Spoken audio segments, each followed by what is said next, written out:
Oleh karena itu, bagaimana kita bisa mengendalikan ucapan kita, perbuatan kita, supaya tidak terlanjur membawa korban. Lebih-lebih lagi, kita bisa memadamkan yang di dalam. Oleh karena itu, malam hari ini saya memilih tema pembicaraan, memilih topik. Ada dua cara untuk menjaga sekaligus memadamkan. Cara yang konvensional, cara yang biasa, dan cara meditatif, cara meditasi. Saya agak ragu-ragu mengambil topik ini. Mengapa saya ragu-ragu? Apakah bisa dimengerti? Cara biasa mungkin tidak sulit untuk dimengerti. Namanya saja biasa. Tapi kalau saya ingin menjelaskan bagaimana dengan cara meditasi bisa menjaga kebakaran dan memadamkan kebakaran, ini agak sulit dimengerti. Utamanya bagi ibu bapak dan saudara yang belum pernah meditasi. Meskipun hanya sekali, belum pernah.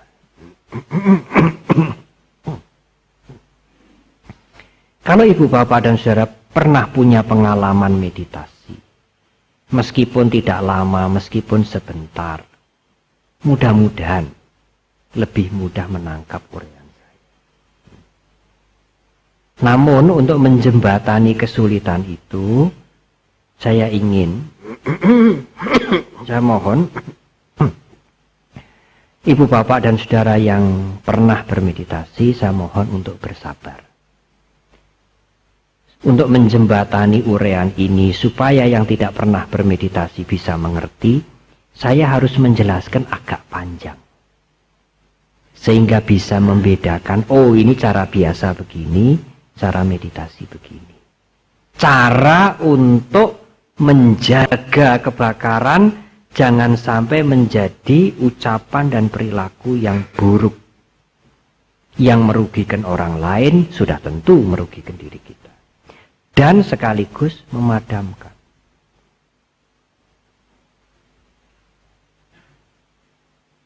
Ibu bapak dan saudara-saudara, baiklah, saya akan memulai dengan istilah untuk memudahkan diingat. Saudara, ibu bapak dan saudara-saudara tidak perlu harus menggunakan istilah Pali atau Sanskerta. Tetapi malam hari ini saya terpaksa menggunakan karena istilah ini singkat. Kalau mengucapkan ini singkat, tidak perlu menjelaskan berpanjang lebar. Maaf.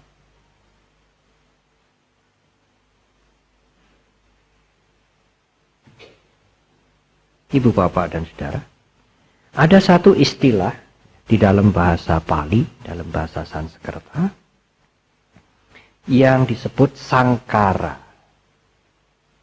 Arti literal, arti harafiah dari sangkara itu adalah timbunan atau kumpulan. Itulah arti dari sangkara.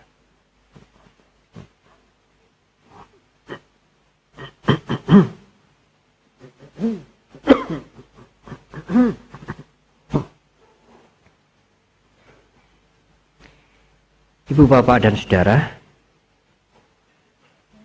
tentu saya harus mohon perhatian ekstra. Mengapa? Karena term ini tidak mudah. Kecuali mungkin ibu bapak yang senang spiritual, uraian ini sangat menarik. Tetapi yang tidak begitu biasa dengan dunia spiritual mungkin agak sulitnya. Tapi tidak apalah. Saya akan berusaha dengan kemampuan saya yang terbatas menggunakan kalimat-kalimat yang mudah supaya bisa dimengerti. Sangkara artinya timbunan, kumpulan, adonan. Apa artinya? Artinya sesuatu itu tidak berdiri sendiri tetapi merupakan perpaduan, adonan, kumpulan, compounded dari bermacam-macam faktor.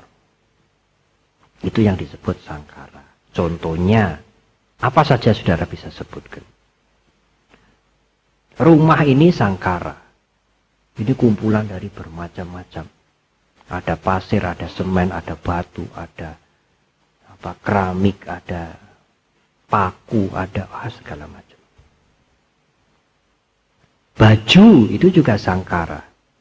Bermacam-macam, banyak sekali benang, kemudian ada warnanya, ada segala macam. Makanan, apa saja. Dalam bahasa Jawa yang kumelip itu sangkara.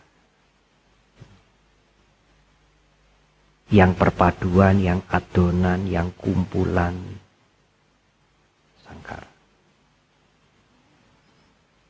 Nah, sekarang yang abstrak. Pemikiran. Pemikiran itu sangkara. Ceramah saya, uraian saya ini saudara bisa menangkap. Mudeng saudara? Kalau batin itu kering, mudah terbakar seperti hutan yang mudah terbakar? Mudeng, mengerti ya? Mengerti saudara kalau batin ini basah seperti hutan di musim hujan tidak mudah terbakar? Mengerti. Saudara menangkap uraian saya? Menangkap, mengerti. Pengertian yang saudara tangkap itu sangkara. Uraian saya ini apalagi? Uraian saya ini pun sangkara. Ada pada pikiran saya. Saya mendapat pengertian itu dari mana? Dari pengalaman, dari membaca, dari diskusi, dari segala macam. Saya ramu, saya susun, lalu saya ucapkan. Dengan bantuan sound system ini, sehingga yang di belakang bisa mendengar. Dan malam hari ini saya tidak sakit, ya. Saya cukup sehat sehingga bisa menyampaikan dengan jelas meskipun agak grok. Ini adalah faktor, unsur-unsur yang banyak. Saudara menangkap uraian saya, memikirkan, merenungkan, mengerti. Itu sangkara.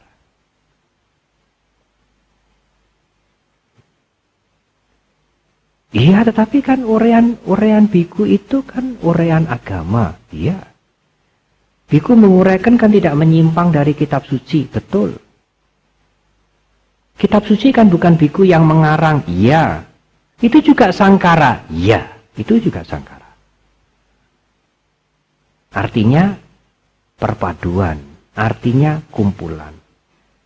Kumpulan dari bermacam-macam faktor yang saya baca dari buku, dari kitab suci. Meskipun bukan karangan saya sendiri, meskipun dari kitab suci. Saya baca, saya ingat-ingat, saya uraikan. Saudara mendengar dengan telinga, memikirkan, mengerti, itu sangkara. Saya belum pergi dari istilah ini karena saya akan menggunakan istilah ini beberapa kali. Pendeknya sangkara itu artinya kumpulan, adonan, perpaduan dari bermacam-macam unsur.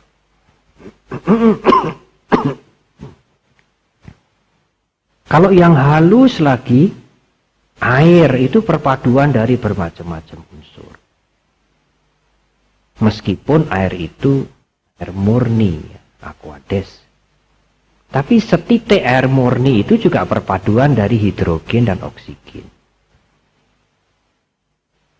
Air satu titik yang tidak bisa kasat mata, itu adalah perpaduan dari hidrogen dan oksigen. Itu dunia materi, demikian juga dunia mental. Saya memikirkan hal-hal yang baik. Ingin menolong, ingin beramal, ingin membantu, ingin mengangkat mereka yang tidak mampu. Ingin memberikan obat, ingin menyekolahkan anak-anak yang tidak bisa sekolah. Ingin menjadi guru, ingin mendidik, ingin mengajar. Semuanya itu baik toh Bante? Iya. Sangkara. Pemikiran. Nah, kalimat yang paling baik untuk menjelaskan sangkara ini adalah pemikiran. Khotbah agama itu juga pemikiran, Bante. Iya. Kalau pemikiran saya tidak jalan, kalau pikiran saya tidak jalan, tidak menghasilkan pemikiran, saya tidak bisa memberikan khotbah dhamma.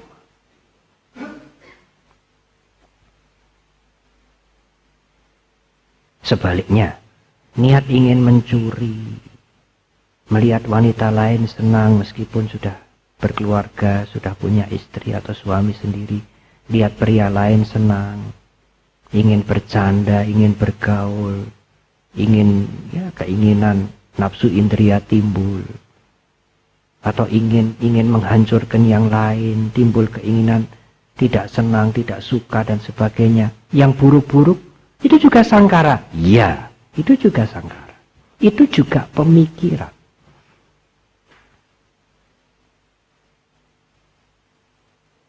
Mungkin saudara bisa menangkap ini ya. Apa saja yang muncul dari pikiran kita, pikiran itu menghasilkan, memproduksi sesuatu. Produksi dari pikiran adalah pemikiran. Semua produksi dari pikiran yang baik, yang berguna, yang cinta kasih, yang kasih sayang, yang iman, yang tinggi, yang luhur, yang jelek, yang jorok, yang jahat, yang serakah, yang nafsu, yang kejam, yang bengis, semuanya itu pemikiran. Mengapa? Karena produksi muncul dari pikiran kita. Nah, dalam istilah Sanskerta itu disebut sangkara. Dalam istilah Pali disebut sangkara. Sanskertanya samskara, Palinya sangkara, hampir sama.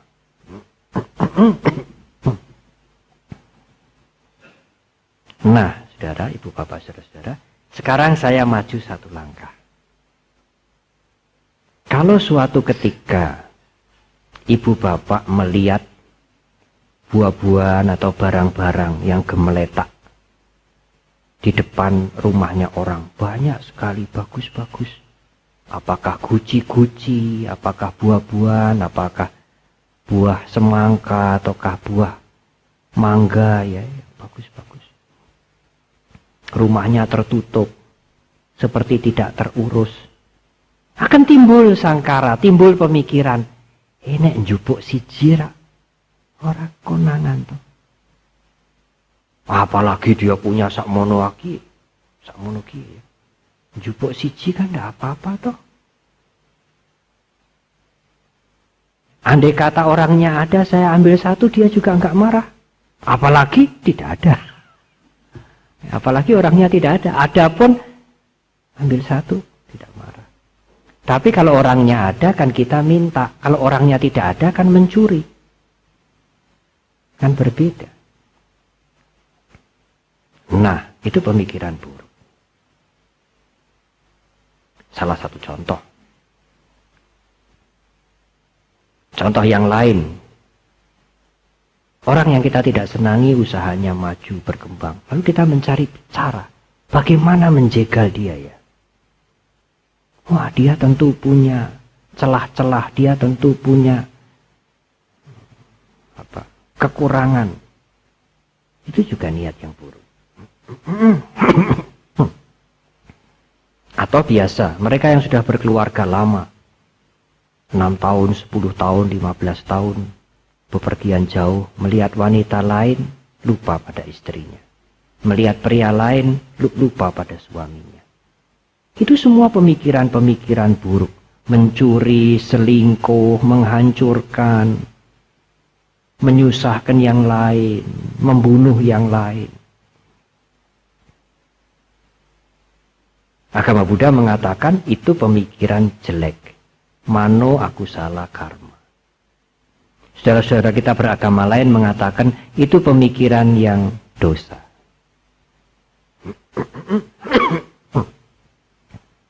Sekarang pertanyaan saya, Ibu Bapak. Kalau muncul pikiran seperti itu pada pikiran kita, bagaimana mengatasinya? Ingin mengambil pelem yang gemeletak yang bagus-bagus, yang tidak ada yang punya. Ingin mengambil guci-guci yang banyak. Atau ingin mendekati yang bukan suami, bukan istrinya. Atau ingin mencelakai orang yang kita tidak senangi, tapi dia hidupnya mulai jaya. Wah, ora betah.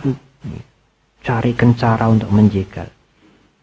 Bagaimana ibu bapak mengatasi pemikiran seperti itu? Ibu bapak boleh menjawab sendiri-sendiri, tetapi tentu tidak usah harus disampaikan kepada saya. Oh, Bante, mengatasinya bermacam-macam cara. Contohnya, tidak patut saya ngambil mangga, ngambil barang-barang yang gemeletak itu, meskipun banyak, meskipun orangnya punya berlebih-lebihan. Kalau saya mengambil begitu, jatuh martabat saya. Saya juga orang mampu, apalagi saya pejabat. Tidak. Saudara melawan dengan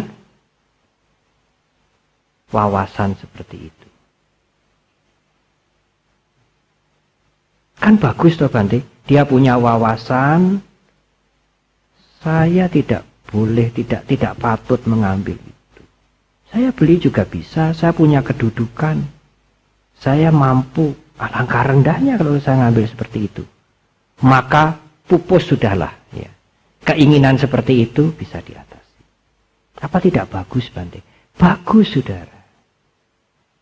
Pengertian yang saudara pakai untuk menghantam keinginan mencuri itu juga sangkara. Pengertian yang saudara pakai untuk menghantam keinginan mencuri itu juga pemikiran. Saudara memikirkan status sosial saudara memikirkan nama baik saudara memikirkan posisi saudara, sehingga amat rendah, amat tidak pantas, amat tercela kalau sampai mencuri. Jadinya tidak. Saudara menggunakan pemikiran yang berlawanan untuk menghantam keinginan yang tidak baik. Tetapi yang saudara gunakan itu pemikiran juga. Yang saudara dapat dari mana? Dari pengalaman, dari pendidikan orang tua mungkin. Dari buku-buku yang Anda baca. Atau timbul keinginan untuk berselingkuh. Dengan pria lain, dengan wanita lain. Muncul. Sering ketemu dengan orangnya dan sebagainya. Lalu tiba-tiba muncul pemikiran, tidak. Nanti kalau saya kalau nanti saya ikut dengan pemikiran ini, bagaimana nanti dampaknya? Bagaimana nanti resikonya kemudian tidak akan berhenti-henti? Timbul masalah ketegangan di rumah dengan anak, dengan istri, dengan orang itu dan sebagainya. Resikonya nama buruk dan sebagainya. Saudara bisa, dalam bahasa daerah mengatakan, kok bisa mupus seperti begitu ya? Kan bagus. Tapi pengertian yang saudara pakai untuk menghantam hawa nafsu untuk selingkuh itu pemikiran juga. Atau begini, itu dilarang oleh agama. Kalau saya sampai selingkuh, dosanya besar sekali. Nanti pasti masuk neraka. Tidak, saya tidak berani. Saya takut pada Tuhan. Tidak jadi selingkuh. Itu juga sangkara, Bante. Ya. Pengertian saudara ingat dosa, takut pada Tuhan, takut masuk neraka. Saudara pakai untuk menghantam keinginan selingkuh sehingga tidak jadi selingkuh. Itu juga pemikiran juga. Yang saudara dapat dari mendengarkan khotbah, membaca kitab suci, diajari oleh orang tua, diajari oleh guru agama dan sebagainya. Sama dengan umat Buddha, ingat loh akibat karma. Kalau kamu menyusahkan orang lain, kamu selingkuh, nanti tidak sekarang berbuah 2, 3, 4, 5 tahun, di hari tua mungkin nanti akan berbuah. Tidak ada perbuatan yang tidak berakibat. Sama dengan umat Buddha ingat hukum karma. Wah, nanti kalau saya nyuri, kalau saya selingkuh, kalau saya menyusahkan orang lain, perbuatan itu pasti berakibat. Hukum karma itu universal, berlaku pada semua orang. Tidaklah, tidak. Sekarang tidak berbuah, siapa tahu 2, 3, 4, 5 tahun hari tua, perbuatan saya yang buruk-buruk akan berakibat. Apalagi sekarang saya mau menambah. Tidak. Dia ingat hukum karma sehingga bisa mengatasi keinginan untuk berbuat yang tidak baik. Itu kan baik toh Bante? Iya. Ingat pada hukum karma, yakin pada hukum karma. Umat Buddha punya iman kepada hukum karma. Itu juga pemikiran. Ya, itu pemikiran juga.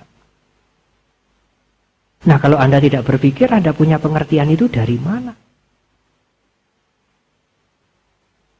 Dari mana Anda mempunyai pengertian adanya hukum karma itu? Ya, saya diberi pelajaran oleh guru saya di sekolah, oleh orang tua saya, oleh para biku, oleh para pandita. Lalu saya amati kehidupan sehari-hari sehingga saya tiba pada kesimpulan benar hukum karma itu benar. Saudara mempunyai keyakinan pada hukum karma, mempunyai kepercayaan yang kuat pada hukum karma. Itu kan pemikiran. Ya, itu pemikiran. Yang semula saudara tidak mengerti, kemudian karena membaca, karena diberi penjelasan, karena mengamati kejadian di sekitar saudara, karena saudara punya intelektual. Oh iya, hukum karma itu benar. Tidak mungkin ada sesuatu tidak berakibat, tidak memberikan dampak. Kalau segala sesuatu tidak berakibat, enak saja atau manusia mau membunuh, membunuhlah, mau mencuri, mencurilah, tidak ada akibatnya kok. Masa begitu? Segala sesuatu di dunia ini berjalan sesuai dengan faktor yang ada, timbullah akibat. Oh, saya percaya pada hukum karma. Hukum karma itu betul. Nah, kepercayaan, keyakinan itu saudara pakai untuk mengatasi kalau timbul pikiran-pikiran yang buruk. Ingin membunuh, ingin mencuri, ingin mencelakai orang lain, ingin selingkuh dan sebagainya. Kan bagus toh Bante, kan orang belajar agama itu pengertian-pengertian yang dia dengar, dia baca berkali-kali itu kan gunanya kalau untuk begitu itu toh. Kalau timbul keinginan yang buruk-buruk, kehendak yang buruk, hawa nafsu dan sebagainya, tidak lupa tetapi pengertian-pengertian yang didengar, yang dipelajari dari agama, dari moral dan sebagainya itu dipakai untuk menghadapi. Kan itu toh Bante fungsinya. Iya. Baik toh? Baik. Tetapi ingat yang saudara pakai itu juga pemikiran. Pemikiran yang baik. Digunakan untuk melawan pemikiran, kehendak, keinginan yang buruk. Takut Tuhan, takut dosa, takut neraka, takut akibat karma, takut namanya baik runtuh. Takut keluarganya kocar-kacir. Kita harus mengendalikan diri, kita harus bisa menguasai hawa nafsu supaya hidup ini menjadi lebih baik. Semuanya dipakai untuk menghadapi keinginan yang buruk. Apakah itu keserakahan, kebencian, mencuri, selingkuh, membunuh, menyakiti dan sebagainya. Nah, saudara, itu cara biasa. Itulah yang saya katakan cara yang konvensional, cara yang biasa. Saudara memakai pemikiran alias sangkara yang saudara dapat dari bermacam-macam sumber, diberitahu, diskusi, bertanya, membaca, merenung, dipakai untuk menghadapi kalau pikiran mau terbakar. Mau membenci, mau melukai, mau menyusahkan orang lain, mau mencuri, mau selingkuh, mau seleweng, semua yang kita pelajari itu, yang baik-baik itu, yang kita yakini itu, keimanan itu, yang kita pelajari bertahun-tahun dari bermacam-macam sumber, dipakai, dikerahkan untuk menghadapi pikiran kita yang buruk itu. supaya kita tidak menjadi orang yang buruk. Tidak punya perilaku yang buruk. Syukur-syukur pikiran yang buruk itu bisa turun. Ndak jadi. Ora sido.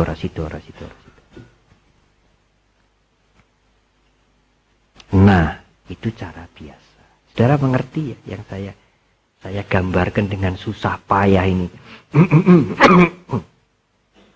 Nah, sekarang cara meditasi.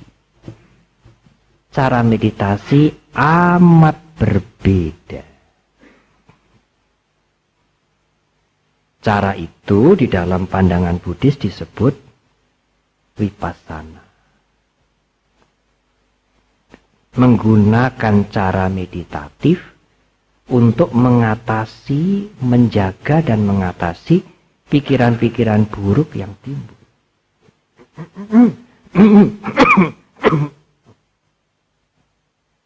Ada dua macam meditasi.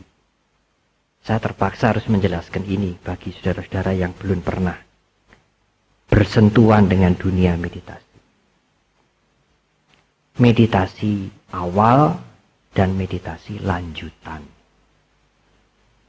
Dalam terminologi Buddhis disebut meditasi samatha dan meditasi vipassana. Meditasi samatha itu hasilnya apa? Tenang, tenteram, pikirannya tenang, hening. Caranya bagaimana? Pikiran dipusatkan kepada sesuatu, satu saja. Apakah itu nafas? Apakah itu gambar? Apakah itu warna? Apakah itu lafal yang diulangi berkali-kali? Dipusatkan pada sesuatu satu saja, terus menerus. Dengan telaten, dengan tekun. Maka suatu ketika pikiran akan mengendap. Dan tenang dan hening. Itu disebut meditasi awal. Meditasi samatha. Hasilnya ketenangan. Tapi ada meditasi lanjutan. Meditasi lanjutan itu adalah meditasi vipassana. Hasilnya apa? Hasilnya adalah, kalau diterjemahkan ke bahasa Indonesia, pandangan terang. Tapi bukan pandangan mata ya saudara. Pandangan mental. Bedanya apa Bante dengan meditasi yang pertama? Bedanya dengan meditasi yang pertama, kalau yang pertama itu konsentrasi pada sesuatu satu saja terus menerus. Apakah itu warna, apakah itu bentuk, apakah itu gambar, apakah itu lafal yang diucap-ucap, apakah itu nafas. Meditasi vipassana atau meditasi lanjutan ini yang diamat-amati, yang diperhatikan. Tidak hanya satu saja, tetapi apa saja. Apa saja itu apa Bante? Yang ada di tubuh kita yang tidak lebih dari 2 meter ini. Ada rasa senang, rasa susah, rasa duka, rasa suka. Pikiran baik, pikiran jahat, pikiran nafsu, pikiran mulia. Gerak-gerik tangan kita, pasang kancing, buka baju, makan, mandi. Semua diamat-amati dengan sadar. Itu meditasi vipassana. Jadi tidak satu titik, tidak.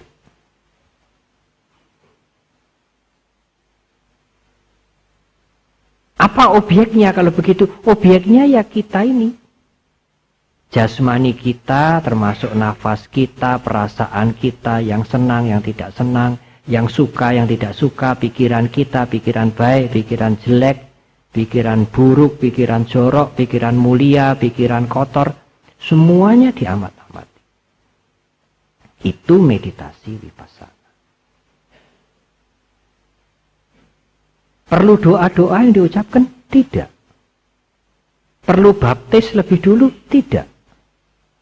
Perlu patung, perlu dupa, perlu lilin, perlu bunga? Tidak. Harus duduk bersila? Tidak. Lalu bagaimana? Amati saja apa yang kita rasakan, apa yang kita pikirkan, apa yang kita lakukan. Kita akan meditasi sepanjang hari. Selama keawasan atau pengamatan itu ada. Kalau keawasan atau pengamatan itu absen, ya berhenti meditasi. Saya pegang sapu tangan ini, saya menyadari pegang. Kemudian saya pindah ke sini. Saya melakukan ini. Kalau saya melakukan ini dengan kesadaran, dengan digatekke, itu meditatif. Kalau saya membuka tutup gelas ini dengan kesadaran, mengangkat ini dengan perhatian, kemudian minum dengan perhatian, selesai saya letakkan dengan perhatian, saya tutup lagi dengan perhatian, itu meditasi. Umumnya tidak. Umumnya saudara membaca koran sambil makan. Kemana perhatian saudara? Ke makan atau ke koran? Ke koran itu pun tidak. Membaca koran lalu pikirannya dibawa oleh yang dibaca ini. Jadi kalau dia membaca kecelakaan di Solo lalu, piye yo, kira-kira yo. Perhatian kita kemana-mana seenaknya tanpa perhatian. Pikiran kita kemana-mana seenaknya tanpa perhatian. Kalau Anda di pantai membawa anak-anak sebulan sekali, duduk-duduk, makan, menikmati angin. Apakah betul saudara ada di pantai? Belum tentu. Mungkin fisik saudara di pantai, tapi pikiran saudara di rumah, di toko, di kantor, dan sebagainya, dan sebagainya. Saudara makan, tapi saudara tidak makan. Karena pikiran saudara ada di tempat yang lain. Kalau saudara makan dengan sungguh-sungguh, waktu saudara makan perhatian saudara pada makanan, waktu di pantai saudara ada di pantai sepenuhnya, itulah meditatif.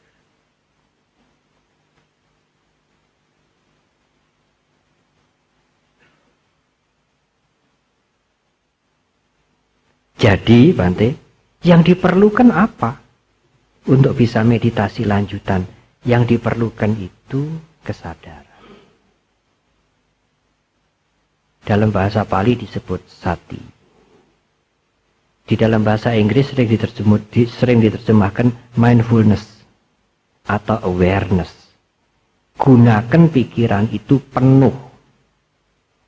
Kalau makan ya pikiran pada makanan. Kalau lagi bekerja ya pikiran pada yang dikerjakan itu. Tetapi ada kalimat baru yang saya membaca kemarin.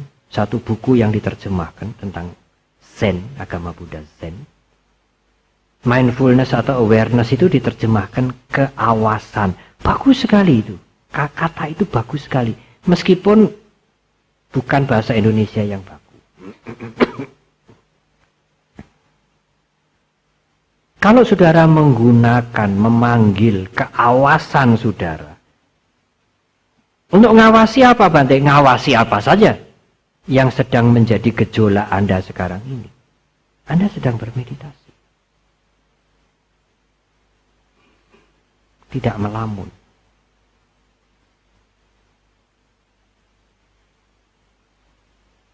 Misalnya kita berjalan dari ujung sini ke ujung sana. Apakah kita bisa meditasi dengan berjalan? Ya, mengapa tidak? Lalu apa yang kita awasi? Ya kakinya itu. Yang kanan diangkat turun, kiri diangkat turun, kanan diangkat turun. Bukan nafasnya yang diperhatikan. Ya kalau berjalan nafasnya diperhatikan, nubruk nanti. Tutup mata. Ya tidak, jalan tutup mata ya susah. Mengawasi kakinya. Bukan mengawasi dengan mata, tapi menyadari. ngematke itu kakinya. Sampai di sana muter lagi balik kemari. Sampai di sini muter lagi balik ke sana. Itu meditatif. Ibu bapak dan saudara-saudara, kalau seseorang melatih meditasi pandangan terang ini, meditasi lanjutan ini, dia akan melihat bukan hasil berpikir. Dia akan mengetahui dari yang dia sadari itu bahwa segala sesuatu itu tidak kekal. Langkah kaki yang begini juga akan turun naik lagi, turun naik lagi, turun. Suatu ketika timbul perasaan yang seneng banget, gembira banget, itu juga tidak selamanya hilang. Timbul rasa bosan, rasa jengkel, itu juga tidak selamanya hilang. Nah, ibu bapak dan saudara-saudara, cara meditatif atau vipassana itu, ya, omong-omongnya nanti dulu ya, nanti saya tidak konsentrasi nanti. Cara meditatif atau cara vipassana itu, ini yang perlu saya berikan stressing, tidak menggunakan pikiran. Jadi bagaimana Bante? Tidak keluar pemikirannya, karena pikiran tidak dipakai.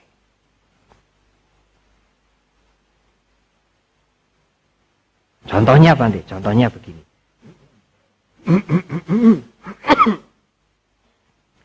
Kalau saya duduk meditasi biasa, meditasi awal, meditasi permulaan, konsentrasi pada nafas, masuk, keluar, masuk, keluar.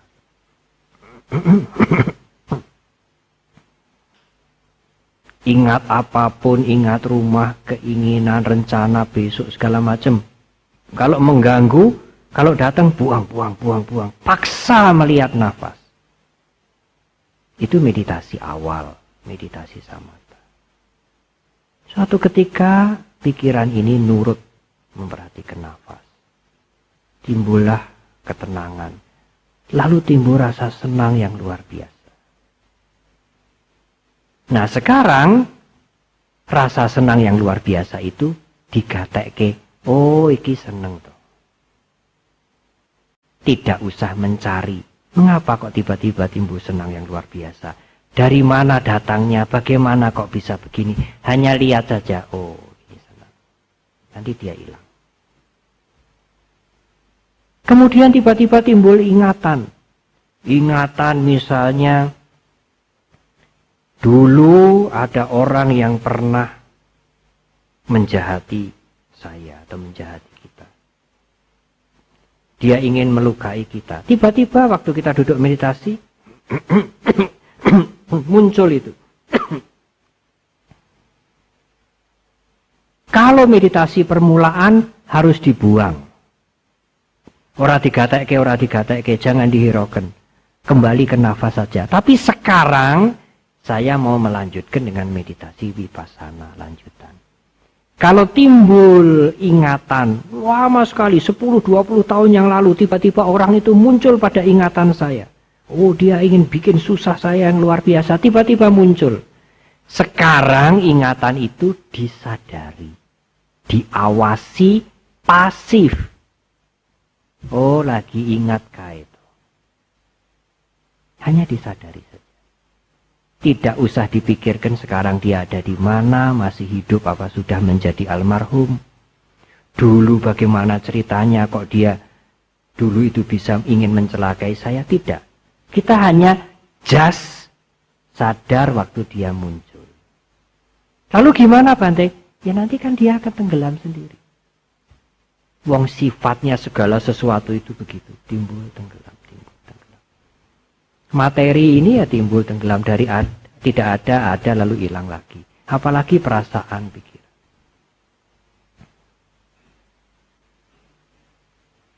Jadi Bante, kalau tiba-tiba saya duduk begini, lihat sendal-sendal banyak, barang-barang banyak, Buah-buahan banyak, bagus-bagus. Keramik-keramik banyak, tidak ada yang punya. Timbul pikiran ingin mencuri. Tak jupuk siji ra ora apa-apa to. Sing duwe juga wong sugih gitu. Nah, cara meditatif tidak memanggil pengertian, tidak menggunakan apa yang sudah dipelajari untuk menghantam itu, tidak. Jangan, itu dosa, takut pada Tuhan, takut pada hukum karma, tidak, itu cara biasa. Cara meditatif sekarang disadari saja, oh pikiranku arep nyolong toh. Hilang.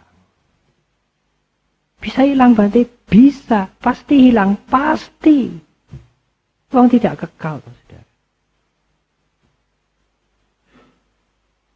Jadi pikiran tidak dilawan, tidak. Kita tidak mengatakan, oh jangan mencuri, tidak baik, itu berdosa, itu buruk. Tidak, kita hanya menyadari saja.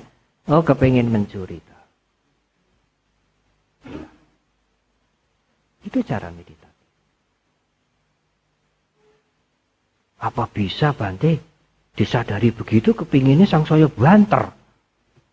Kalau saudara tidak latihan memperkuat kesadaran, keinginannya bisa sangsaya banter.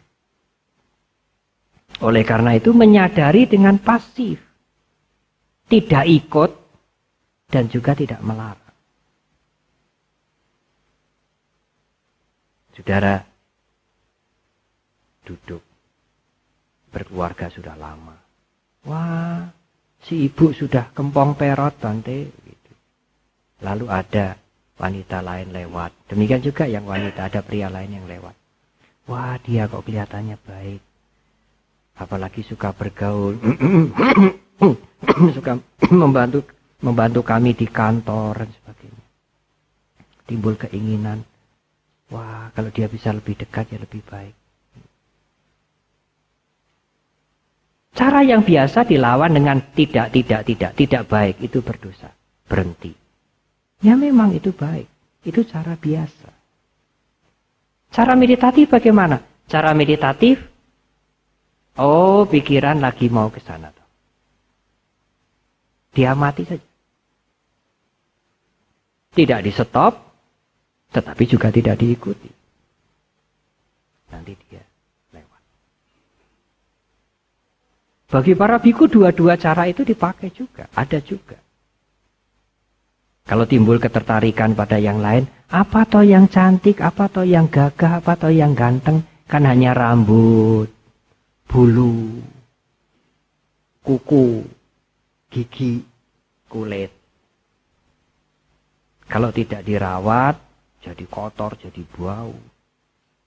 Apalagi kalau kita lihat sampai ke dalam, ada darah, ada tulang-tulang, ada sumsum, ada tai, ada kotoran, ada air kencing. Baunya tidak enak, tidak ada yang indah sesungguhnya, indah yang sejati, cantik yang sejati, gagah yang sejati, tidak ada. Kita merenungkan begitu, nah hilang. Keinginan hawa nafsu, keinginan untuk selingkuh itu hilang. Itu pun cara biasa. Cara meditatif hanya diamati saja. Oh, aku senang karo kae itu. Hilang. Begitu. Apa mesti bisa hilang nanti? Bisa, saudara. Asal tidak memakai pemikiran. Pikirannya netral. Tidak ada pikiran, tidak ada tanggapan, tidak ada analisa, tidak ada respon, hanya menyadari pikiran kita yang muncul. Kita seperti polisi, begitu pikiran kita muncul sesuatu kita tangkap. Nah, konangan sekarang. Pikiran kita lagi memikirkan yang baik, yang jelek, yang buruk, yang jorok, yang bersih, yang mulia, yang cinta kasih, yang kejam. Kita ketahui, kita sadar. Dia akan turun.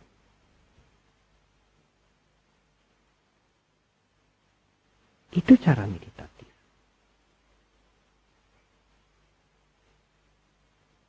Satu hari ada seorang umat dari Temanggung.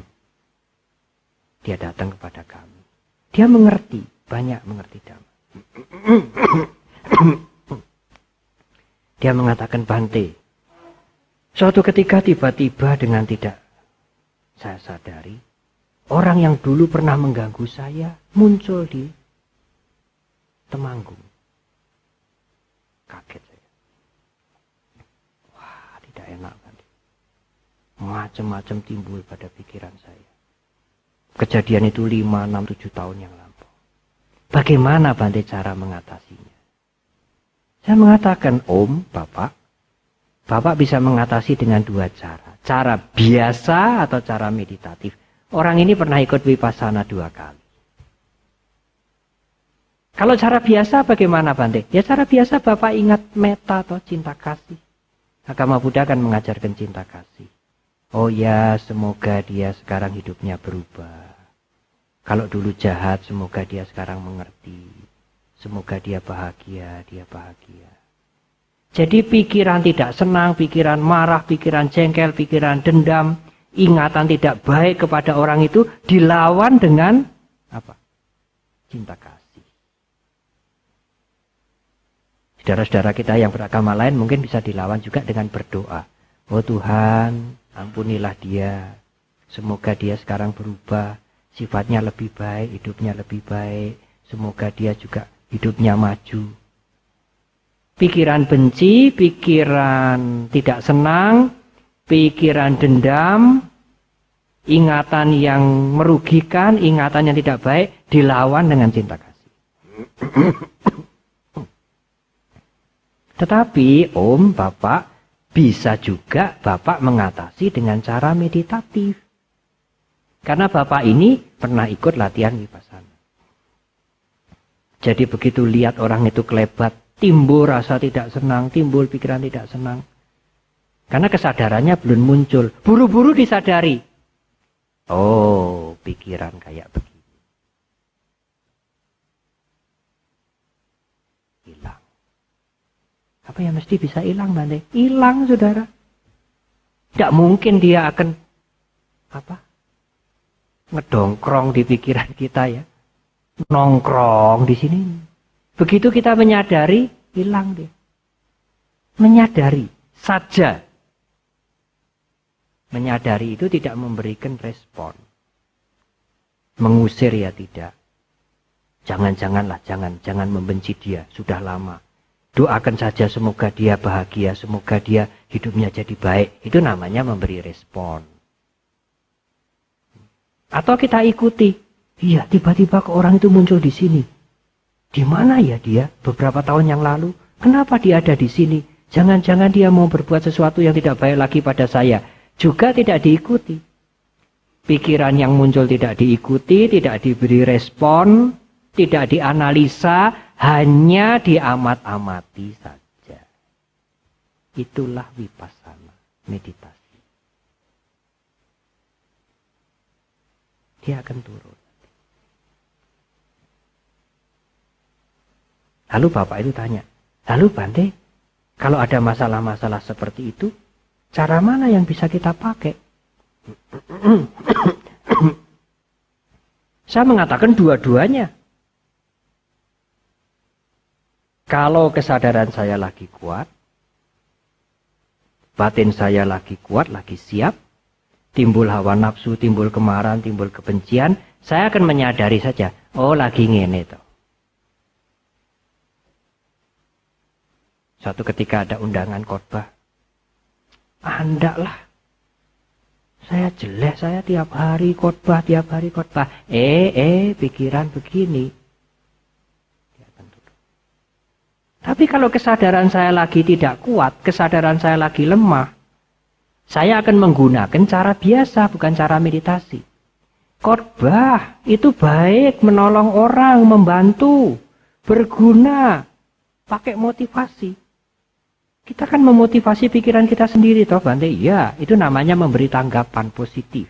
Pikiran yang negatif diberi tanggapan positif, sehingga negatifnya tidak jadi timbul, tidak jadi malas, positifnya yang jalan. Saya pakai itu cara biasa. Tapi kalau kesadaran saya lagi kuat, mental saya lagi segar, saya pakai cara meditasi. Pikiran jahat, pikiran malas, kemalasan, hawa nafsu yang timbul, sadari saja, dilihati saja. Nanti dia akan hilang. Lalu Bante, apa bedanya menggunakan dua manfaat itu? Dua cara itu? Oh, berbeda Ibu Bapak. Menggunakan cara biasa, melawan pikiran yang negatif, kemalasan, kejahatan, hawa nafsu, dengan motivasi yang baik, dengan pikiran yang baik, itu menekan yang negatif. Menekan hawa nafsu, menekan kebencian, menekan keserakahan, menekan kemarahan. Dengan iman, dengan pengertian, dengan keyakinan pada hukum karma, dengan cinta kasih. Sehingga kekotoran batin itu tidak hilang. Dia hanya ditekan begitu. Kalau pengertian kita lupa, kalau pengertian kita lemah, keimanan kita lemah, muncul lagi.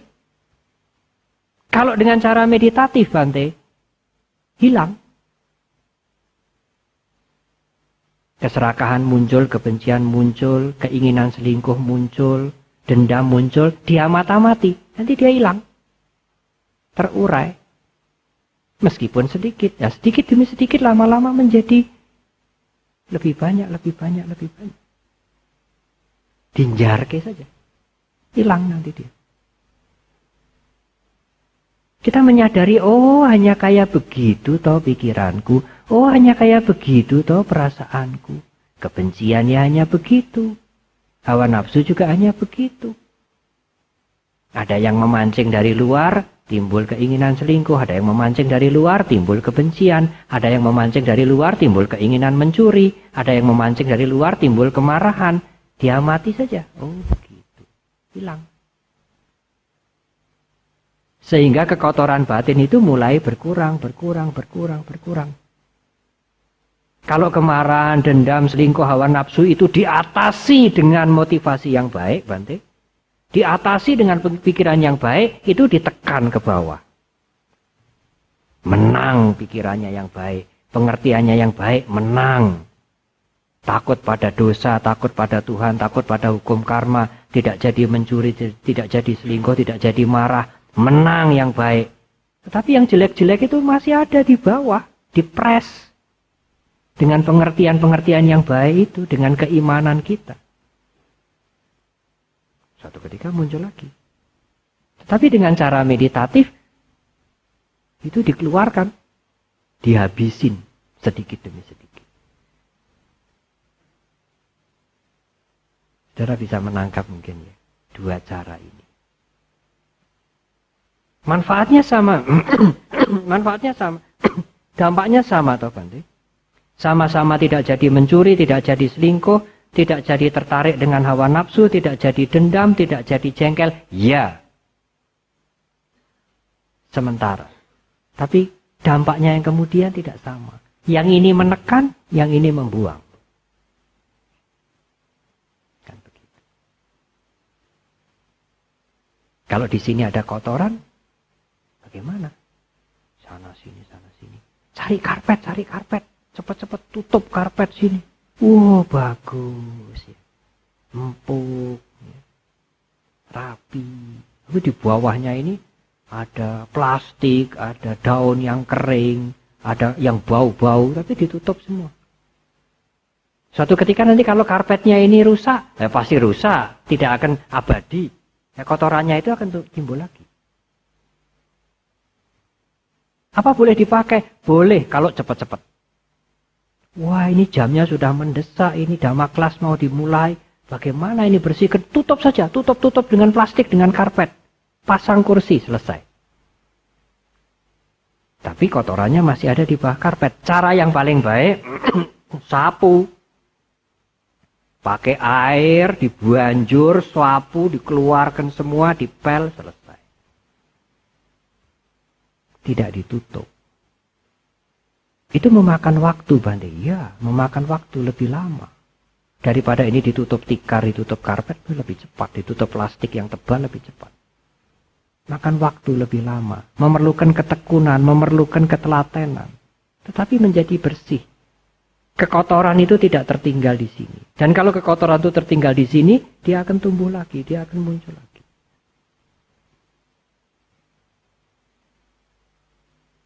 wah tapi saya belum punya pengalaman vipassana, belum mengerti bagaimana menggunakan keawasan, kesadaran, menyadari gejolak pikiran perasaan yang muncul. Ya nggak apa-apa, pakai saja cara yang biasa.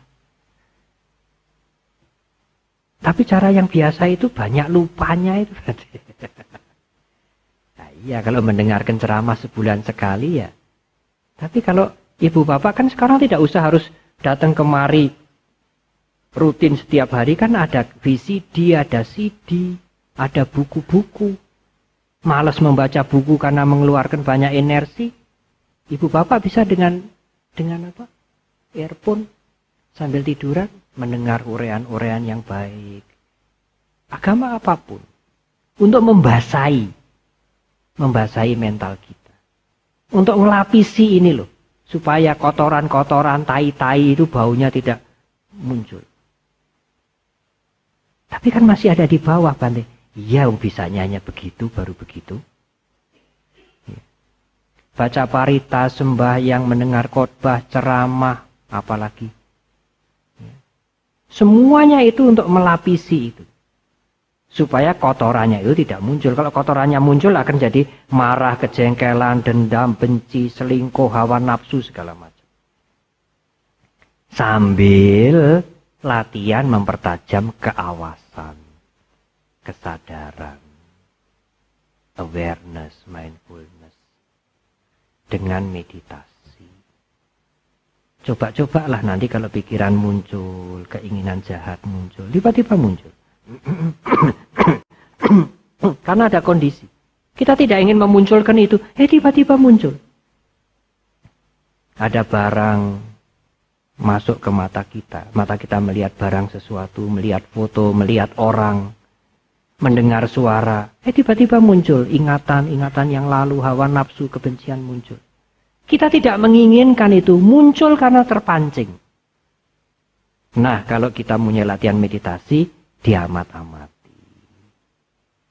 Tidak ditanggapi, tidak dianalisa, tidak direspon, hanya diamat-amati. Oh, benci, hilang nanti.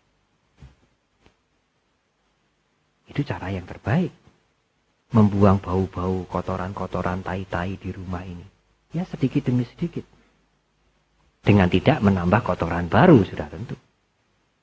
Tapi kalau itu belum bisa dipahami, tidak ada latihan meditasi, tidak ada latihan kesadaran, ya pakailah cara yang biasa, cara konvensional. Wah, kalau gangguannya keras bagaimana, Bante? Ya datang aja ke altar, baca parita, buanter keras-keras lama-lama. Itu nanti kan gangguan hawa nafsunya hilang. Sebetulnya tidak hilang, hanya ditekan saja. Kalau datang ke guru, Bante, guru yang paling kita hormati, yang paling kita segani, kita kemudian diberikan nasihat, kemudian itikat yang buruk, pikiran yang buruk itu bisa turun. Itu juga cara biasa, saudara. Pikiran buruk Anda yang timbul itu dilawan dengan nasihat yang Anda dengar dari guru Anda. Asal tidak minum air kembang setaman saja. Nanti bisa mati seperti orang Tegal. Yang diminum itu pengertiannya ya, bukan racunnya, bukan. Nah, cukup panjang saya menjelaskan ini 1,5 jam. Memang ini sulit. Saya tidak begitu tertarik sebetulnya menyampaikan topik ini. Tapi saya melihat Solo ini kan peserta Dhamma kelasnya tidak TK lagi. Ini kan seperti sudah level S2 kan begitu. Oh, saya Dhamma kelas sudah lama sekali. Sebelum wihara ini berdiri. Di PMS pernah, di apotek sana pernah, di selatan sana yang anginnya semeribit itu, di gazebo sana pernah. Lama sekali. Mungkin lebih dari 10 tahun mungkin. Awal-awal. Apalagi setelah wihara ini berdiri, Direncanakan dalam waktu sebulan, paling tidak ada 2 kali Dhamma kelas, forum seperti malam hari ini. Dan itu sudah berjalan selama hampir kurang lebih 2 tahun. 3 tahun. Karena itu saya menganggap, ini saudara-saudara kami ini, pendengar-pendengar Dhamma kelas ini seperti S2 saja. Ini pasca sarjana.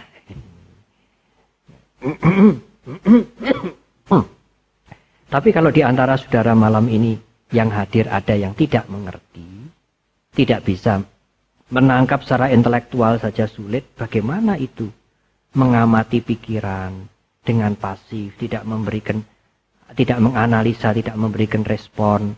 Apa itu kesadaran? Ya udah, tidak usah membuat pusing. Buang saja, pakai cara biasa.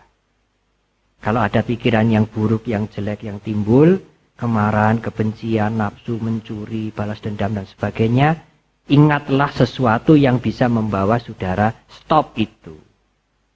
Apakah ingat dosa, apakah ingat Tuhan, apakah ingat hukum karma, apakah ingat posisinya, apakah ingat harga dirinya, apakah ingat tanggung jawabnya, semuanya itu baik. Artinya keinginan atau pikiran yang buruk itu tidak sampai keluar menjadi perilaku, menjadi ucapan, tidak sampai membawa korban. Hanya semua cara itu cara yang biasa. Menutupi dan menekan kekotoran batin. Menutupi dan menekan emosi yang negatif. Tidak menyelesaikan. Kalau Anda ingin menyelesaikan, tidak ada cara lain, gunakanlah kesadaran. Melihat semuanya dengan meditatif. Dia nanti akan hilang. Saya kira cukup sekian dulu. Saya sulit membuat Anda tertawa karena uraian ini memang tidak memancing lelucon. Ini sesuatu yang betul-betul bagaimana kita mengatasi pikiran kita, menjaga pikiran kita dan mengatasi pikiran kita. Dengan cara biasa atau dengan cara meditatif. Dengan cara keyakinan, keimanan atau dengan cara vipassana, pandangan terakhir.